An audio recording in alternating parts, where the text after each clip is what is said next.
অনামিকাৰ পৰা আৰম্ভ হোৱা জুবিনৰ সুৰীয়া যাত্ৰা ছিংগাপুৰত স্তব্ধ। সকলোকে এৰি অজান মুলুকলৈ গ'ল কৰি হাৰ্টথ্ৰব জুবিন গাৰ্গ। শুকুৰবাৰে হঠাতে আহিল কোনেও আশা নকৰা এটা খবৰ। ছিংগাপুৰত স্কুবা ডাইভিঙৰ সময়ত সাগৰত পৰিছিল জুবিন। আৰক্ষীয়ে উদ্ধাৰ কৰি জৰুৰীকালীনভাৱে চিকিৎসালয়ত ভৰ্তি কৰে যদিও জুবিন গাৰ্গক জীয়াই তুলিব নোৱাৰিলে। এয়া সাংস্কৃতিক জগতৰ অপূৰণীয় ক্ষতি। অনামিকাৰ পৰা আৰম্ভ হৈ ছিংগাপুৰত জীৱন যাত্ৰা সমাপ্তি জুবিনৰ। অনামিকাৰ পৰা আৰম্ভ হোৱা জুবিনৰ সুৰীয়া যাত্ৰা ছিংগাপুৰত অন্ত পৰে।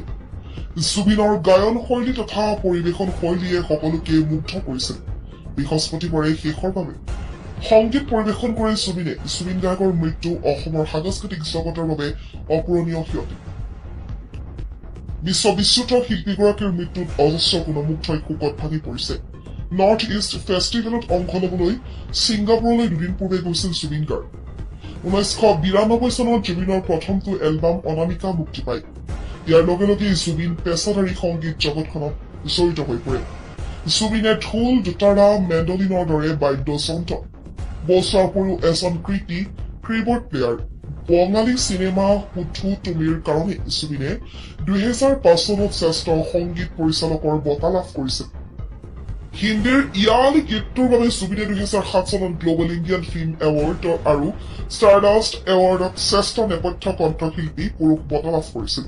ইয়াৰ উপৰি ইকোছ অফ চাইলেন্স ইংৰাজী খাচী ছবিৰ বাবে শ্ৰেষ্ঠ সংগীত পৰিচালক হিচাপে ৰাষ্ট্ৰীয় বঁটা ৰজত কমল লাভ কৰিছিল। আধুনিক অসমীয়া সংগীতত নতুন মাত্ৰা প্ৰদান কৰাৰ বাবে 2014 চনত জুবিন গাৰ্গলৈ ৰেনেছা অসম বঁটা আগবঢ়োৱা হয়। 1992 চনত গুৱাহাটী বিশ্ববিদ্যালয়ত অনুষ্ঠিত যুৱ মহোৎসৱত পাশ্চাত্য একক পৰিৱেশনত স্বৰ্ণ পদক অৰ্জন কৰাটোৱে আছিল জুবিনৰ জীৱনৰ টাৰ্ণিং পইণ্ট। ইয়াতে জুবিনে কণ্ঠশিল্পী ৰূপে জীৱনত প্ৰথমৰ বাবে সফলতা আৰু বিশ্বাসৰ সোৱাদ পায়।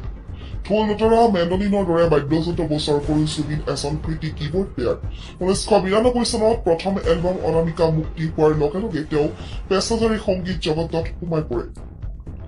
এই অগতানুগতিক এলবামটো অতি কম সময়তে সমগ্ৰ উত্তৰ পূব ভাৰতত ইনষ্টেণ্ট হিট ৰূপে জনপ্ৰিয়তাৰ শীৰ্ষত আৰোহণ কৰিছিল আৰু আহি থকা 21 শতিকাৰ অসমীয়া সংগীতৰ দৃশ্যপটৰে নতুন সংজ্ঞা দাঙি ধৰিছিল। তাৰ পিছত জুবিনে পিছলৈ আৰু ঘূৰি চাব লগা হোৱা নাছিল। নিজৰ নামতে প্ৰায় 40তকৈ এলবাম উপৰি ভালেকেইখন হিন্দীৰ লগতে বঙালী আৰু 24খনতকৈ অধিক অসমীয়া চলচ্চিত্ৰৰ সংগীত পৰিচালনাৰে জুবিনে সংগীত কেৰিয়াৰ অব্যাহত ৰাখে।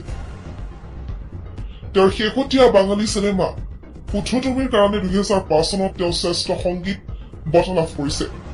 যদিও জুবিনে নিজকে এজন সংগীতজ্ঞ বুলিহে গণ্য কৰে, তথাপিও এতিয়ালৈকে হিন্দী, তামিল, তেলেগু, পাঞ্জাবী, উৰিয়া, মাৰাঠী, নেপালী আদিকে ধৰি বিভিন্ন ভাষাত তেওঁ 9,000তকৈ অধিক গীত গাইছে। ফ্ৰিজা, কাটে, মুদ্দা, ৰাইট, ৱান্টাছ, গেংষ্টাৰ, পিয়াৰ কে চাইড এফেক্ট ইত্যাদিৰ দৰে চলচ্চিত্ৰৰ হিন্দী জুবিনৰ সংগীত আৰু কণ্ঠৰ কৰ্মৰাজি নিদৰ্শন পোৱা যায়। 2000 চনত জুবিনে তেওঁৰ নিজা অসমীয়া চলচ্চিত্ৰ তুমি মোৰ মাথো মূৰৰ কাহিনী লিখিছিল, পৰিচালনা আৰু অভিনয় কৰিছিল। 2005 চনত ৰাষ্ট্ৰীয় বঁটা পোৱা আন এখন অসমীয়া চলচ্চিত্ৰ দীনবন্ধুত জুবিনে অভিনয় কৰাৰ উপৰিও সহ প্ৰযোজনা কৰিছিল আৰু সংগীতেৰে সজাইছিল। তেওঁ সঞ্জয় ছাৰ দ্বাৰা পৰিচালিত হিন্দী চিনেমা ষ্ট্ৰিংছত সংগীত পৰিচালনা কৰিছিল। তেওঁ কণ্ঠদান কৰা অন্যান্য ছবিসমূহ হ'ল gangster, good boy, bad boy, প্যাৰ কে সাইড এফেক্টস, বিগ ব্ৰাদাৰ, হামাৰী অধুৰী কাহানী আদি। Hi guys, my friends from Singapore. I'm coming to Singapore tomorrow on 17th of September, and we are organizing an event called Northeast Festival.